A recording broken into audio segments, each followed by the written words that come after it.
Cricket பற்றின எல்லா அப்டேட்ஸும் தெரிஞ்சுக்கணும் நம்ம சேனலை சப்ஸ்கிரைப் பண்ணிக்கங்க. இந்தியா இங்கிலாந்து இடையிலான 3வது டெஸ்ட் போட்டியில் சர்ஃப்ராஸ் கான் ரன் அவுட் ஆன போது இந்திய அணியின் கேப்டன் ரோஹித் சர்மா கோபமாக தொப்பியை கீழே வீசி எறிந்தார்.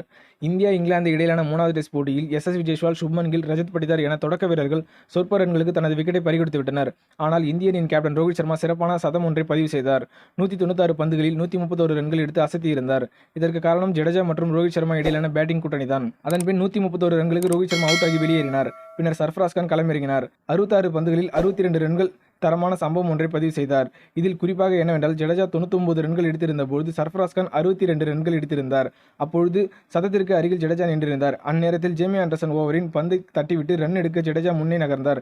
அதனை பார்த்து சர்ஃப்ராஸ் கான் வேகமாக ஓடி வந்தார். அதற்குள் இங்கிலாந்து வீரர் மார்க்வுட் பந்தை எடுத்தார். பின்னர் ஜடேஜா அதனை பார்த்ததும் பின்வாங்கிவிட்டார். மார்க்வுட் ஸ்டெம்பை நோக்கி அடித்தார். இதன் மூலம் சர்ஃப்ராஸ் கான் ரன் அவுட் மூலமாக தனது விக்கெட்டை பரிதாபமாக விட்டு சென்றார். இதனை கவனித்துக் கொண்டிருந்த இந்திய அணியின் கேப்டன் ரோஹித் சர்மா சற்று கோபமாக தனது தொப்பியை கீழே வீசி எறிந்தார். சதத்திற்கு அருகில் இருந்தால் ஜடேஜாவின் பதற்றம் மற்றும் சர்ஃப்ராஸ் கான் பந்தை பார்க்காமல் வந்திருக்கலாம் என ரசிகர்கள் மத்தியில் பேசப்பட்டு வருகிறது. ஜடேஜா கால் கொடுத்ததால் தான் சர்ஃப்ராஸ் கான் ஓடி வந்திருக்க வாய்ப்பு இருக்கலாம்.